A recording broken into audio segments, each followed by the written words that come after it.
குத்துவிளக்கு காட்டணுமா? எல்லாம் எடுத்து முதல்ல ஊதியை ஏற்றிக்கிங்க. ஏற்கனவே பொறுத்து இருந்தால் அதை கையில் எடுத்துக்கலாம். அப்படியே எல்லாம் பொறுத்துங்க. அந்த குத்து விளக்குக்கு காட்டலாம். குத்து விளக்குக்கு காட்டலாம்.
महालक्ष्मी नमः कदलीफलं नारिकेलं ताम्बूलं सर्व उपचारपूजां समर्पयामि.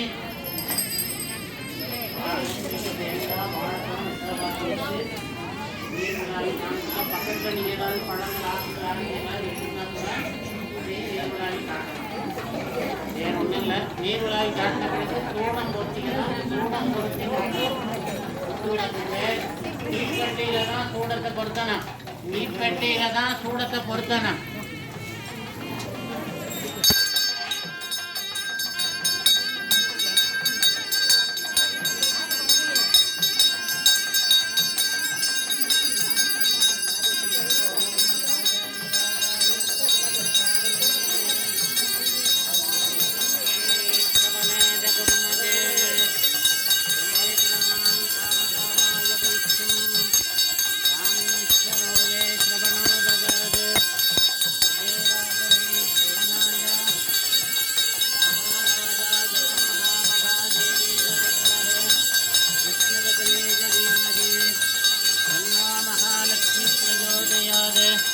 महादेवी नमः.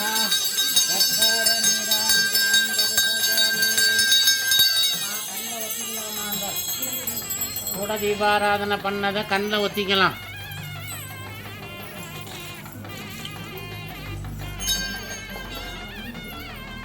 இதுக்கு ஒரு கதை உண்டு. இந்த கதையும் கொண்டு காதால எல்லாரும்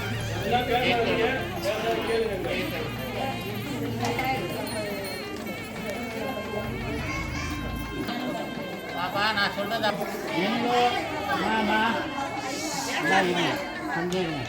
சாதாரணமாக எல்லோராலும் எப்போதும் பெரும் முயற்சி கொண்டு தேடப்படும் செல்வத்திற்கு அதிபதி லக்ஷ்மி தேவி.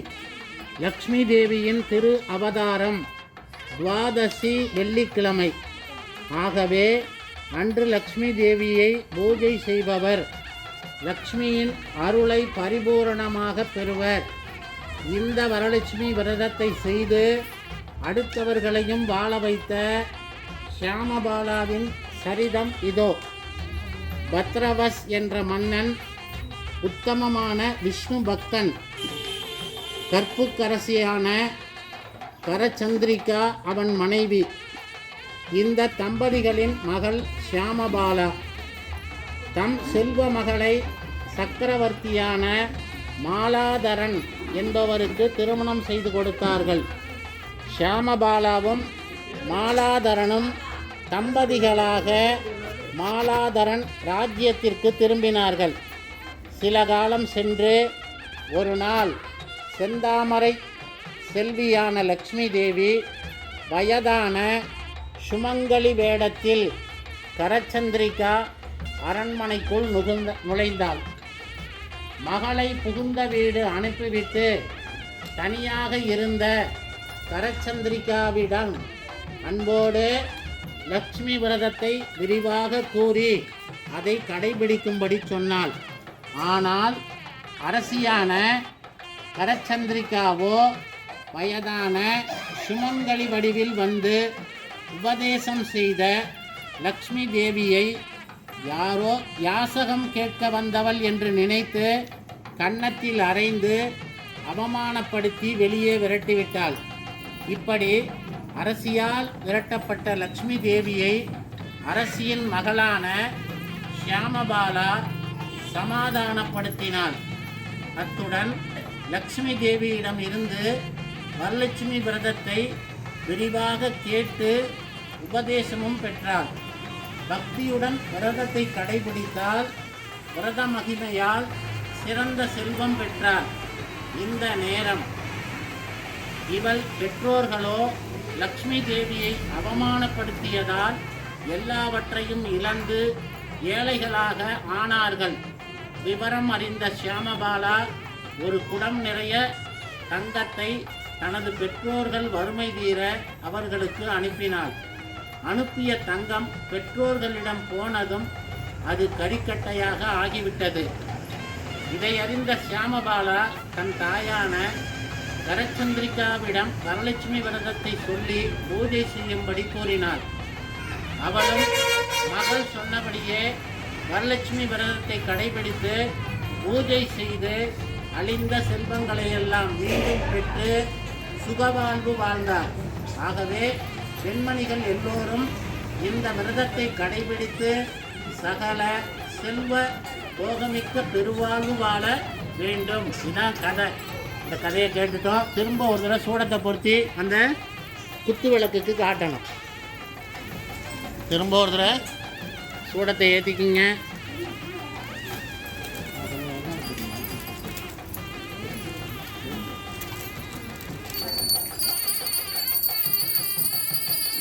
ஓம் மகாதேவி வித்மஹே விஷ்ணுபத்னி தீமகி தன்னோ மகாலட்சுமி பிரச்சோதயாத். ஓம் நாராயணாய வித்மஹே வாசுதேவாய தீமகி தன்னோ விஷ்ணு பிரச்சோதயாத். மகாதேவி நமः மகாலட்சுமி நமः.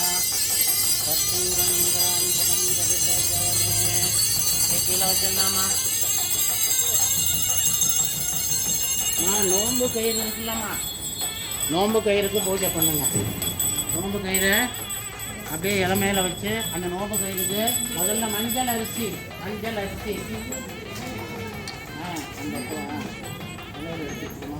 இலையில வச்சுக்கோங்க.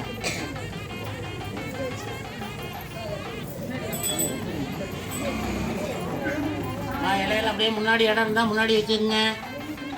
அப்படி இல்லை எந்த பக்கம் இருக்கோ அந்த பக்கம் கொஞ்சம் இடம் வச்சுக்கோங்க. குழந்தையெல்லாம் தள்ளி வைக்காதுங்க. பாப்பா அங்கே கயிறு பூஜை பண்ணலாம். மஞ்சள் அரிசி போடுங்க. தோரணம் யாயாமே ஆவாகயாமே ஆசனம் சமர்ப்பயாமே பாதயோக. அதே மாதிரி தண்ணி எடுத்து 3 சொட்டு அப்படியே கயிற்றுக்கு மேலே படுற மாதிரி விடுங்க. பாதயோக பாத்தியம் சமர்ப்பயாமே அர்க்யம் சமர்ப்பயாமே ஆச்சமனியம் சமர்ப்பயாமே ஸ்நாபயாமே ஸ்நானாந்திரமாச்சமனியம் சமர்ப்பயாமே வஸ்திரார்த்தம். இப்போ மஞ்சள் அரிசி எடுத்து போடுங்க. வஸ்திரார்த்தம் அட்சதான சமர்ப்பயாமே. திரும்ப மஞ்சள் அரிசி எடுத்து போடுங்க. உபவீதார்த்தம் அட்சதான சமர்ப்பயாமே. சந்தனத்தை எடுத்து அப்படியே ஒரு பொட்டு தொட்டு வைங்க. அப்படியே கயிற்றுல தொட்டு வைங்க. சந்தனம் எடுத்துமா கயிற்றுல தொட்டு வைங்க.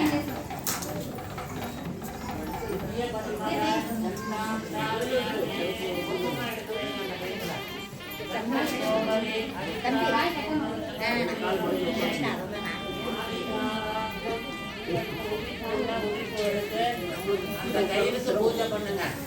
ஒவ்வொரு பூவா போடுங்க. அந்த கயிறுக்கு ஒவ்வொரு பூவா போடணும். ஓம் பவஸ்ரீ பவஸ்ரீ நமக. ஓம் சர்வஸ்ரீ பவஸ்ரீ நமக. தேவபத்னே நமக. ஓம் பசுபதோர் தேவஸ்ஸு தேவபத்னே நமக. ஓம் உக்ரஸ்ஸு தேவபத்னே நமக.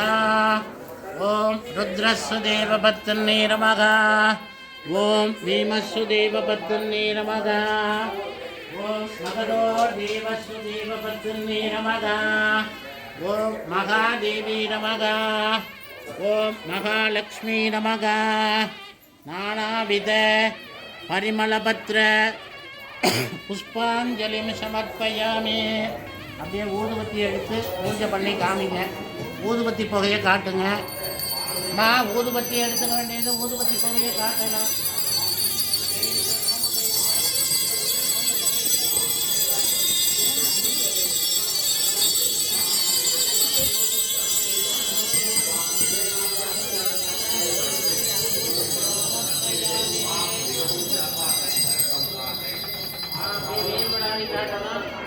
அந்த மகாலட்சுமிக்கு காட்டணும் இல்லையா தேங்காய் பழம் நீர் விழாவி கயிறுக்கும் காட்டுங்க.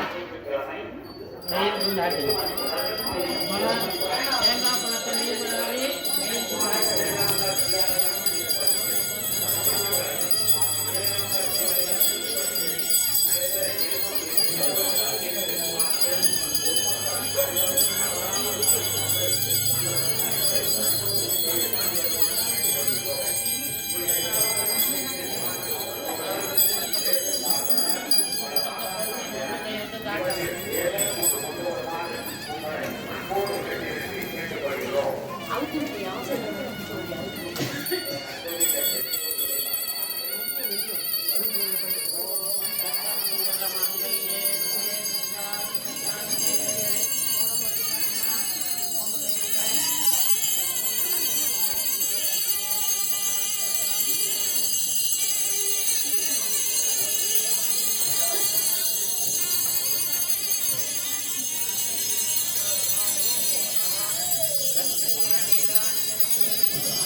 சிவபெருமான் வந்து பார்வதியில சொன்ன விரதம் வரலட்சுமி விரதம். அதே வரலட்சுமி அதாவது மகாலட்சுமி என்ன பண்ணுறா அப்படின்னா தை மாதத்தில் நமக்கு பொங்கல் வரும். பொங்கல் சமயத்தில் ஒரு நாள் கணுப்பொங்கல்னு ஒன்று உண்டு. கணுப்பொங்கல் அப்படின்னு உண்டு. அந்த கணுப்பொங்கல் அன்னைக்கு என்ன பண்ணுவான் மகாலட்சுமி அப்படின்னா தன்னோட பிறந்தவங்க நல்லா இருக்கணுங்கிறதுக்காக தன்னோட பிறந்தவங்கன்னா பையனுங்க அண்ணன் தம்பி இவங்கெல்லாம் நல்லா இருக்கணுங்கிறதுக்காக பெண்கள் அப்போது விரதம் இருக்கிறது. தன்னோட பிறந்தவங்க நல்லா இருந்தால் தானே நமக்கு சீர் சிறக்கையெல்லாம் கொண்டு கொடுப்பான், காசு பணம் கொடுப்பான். அதில் தான் அவன் வீட்டுக்கு போனால் அவன் நல்லா இருந்தால் தான் நம்மளை நல்ல முறையில் கவனிச்சுக்குவான். நம்ம அக்கா வந்திருக்கா, தங்கச்சி வந்திருக்கா, வீட்டுக்கு அவளை நல்லபடியாக நம்ம செய்து அவள் இருக்கிறவங்களையும் 10 நாள் இருக்கா 5 நாள் இருக்கானா அவளை நல்லபடியாக வச்சுருந்து அவளுக்கு வேணுங்கிறத செஞ்சு அப்புறம் அவளை வீட்டுக்கு அனுப்பாங்க அவங்க வீட்டுக்கு. இது மாதிரி மகாலட்சுமி என்ன பண்ணுவாள், சிவபெருமான் நல்லா இருக்கணுங்கிறதுக்காக சிவபெருமான் தன்னோட அண்ணன் சிவபெருமான் வந்து மகாலட்சுமிக்கு அண்ணா. அதனால் என்ன பண்ணுறார், அப்போ வந்து மகாலட்சுமி கணுப்பொங்கல் வைப்பா. தன்னோட அண்ணன் நல்லபடியாக இருக்கணுங்கிறதுக்காக அந்த பெருமாள் கோயில் ஐயர் வந்து என்ன பண்ணுவார் அப்படின்னா சிவபெருமானுக்கு கணுப்பொங்கல் வைக்கிறது. கணுப்பொங்கல்னால் ஒவ்வொரு சாதமும் கலர் கலராக பண்ணி கரும்பு துண்டெல்லாம் வச்சு மஞ்சள் குங்குமம் இதெல்லாம் வச்சு பூஜை பண்ணி அதை அங்கேயே வச்சு போயிடுது. விவாதத்தில் காசு வச்சுட்டு போகிறது. இது எதுக்காக அப்படின்னா நம்ம கூட பிறந்தவங்க அண்ணனும் தம்பியும் நம்மளோட பிறந்தவங்க நல்லா இருக்கணும். அவங்க நல்லா இருந்தால் தான் நமக்கு செய்ய வேண்டியதை அவங்க செய்வாங்க அப்படிங்கிறத மகாலட்சுமியை உணர்த்தியிருக்காங்க. எப்போ தை மாதத்தில் அந்த பூஜையை அவள் பண்ணுவாள். இது நம்ம பக்கம் நடக்கல, அது ஒரு பக்கம் பெருமாள் கோயிலுக்கு வந்து சிவன் கோயிலுக்கு வந்து அந்த பூஜையை பண்ணிட்டு போவார். மகாலட்சுமி அங்கே வந்து தன்னோட அண்ணன் நல்லா இருக்கணுங்கிறதுக்காக அந்த பூஜையை பண்ணுறாங்க. இப்போ சிவபெருமான் வந்து தான் தங்கச்சி நல்லா இருக்கணும், அது மட்டும் இல்லாமல் உலகத்தில் உள்ள சுமங்கலி பெண்கள் எல்லாரும் நல்லா இருக்கணுங்கிறதுக்காக சிவபெருமான் பார்வதிகிட்ட சொல்லி இந்த ஆவணி மாதத்தில் இன்னைக்கு செய்யக்கூடிய பூஜை. ஆடி மாதத்தில் ஆவணி 2ல் வரும். பரவாயில்ல. இப்போ நம்ம எல்லோரும் செஞ்சிட்டோம், பூஜை பண்ணிட்டோம்.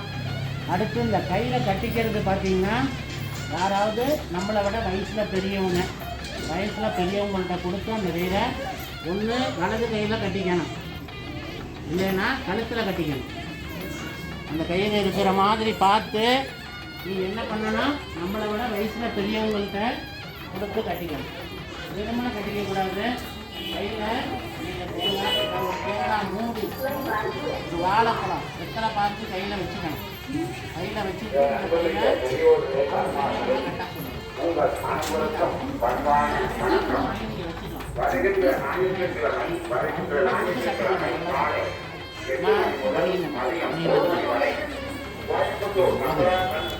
டைம்ல மணி 10:07. நீங்கள் கயிறு கட்டிக்கலாம், அது சரியாக இருக்கும். கயிறு கட்டிக்கலாம். அப்படி அப்படியே பக்கத்தில் உங்களை விட வயசில் பெரியவங்கள்ட்ட கொடுத்து கட்டிக்கிங்க. உங்களை விட வயசில் பெரியவங்கள்ட்ட கொடுத்து பக்கத்தில் அப்படியே கட்டிக்கலாம்.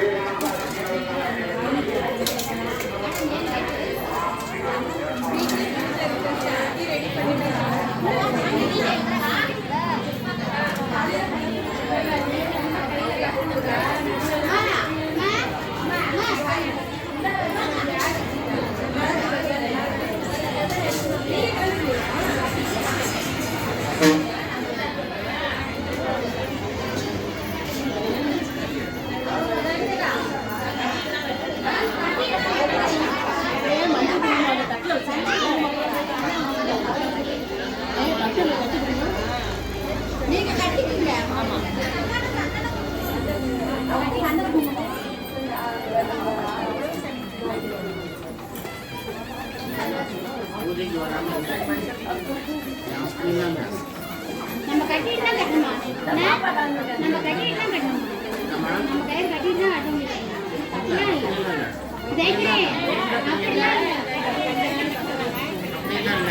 இன்னைக்கு வச்சுருக்கேன்.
எங்க தேங்காய் அது நான் பக்கத்துக்கு போகல.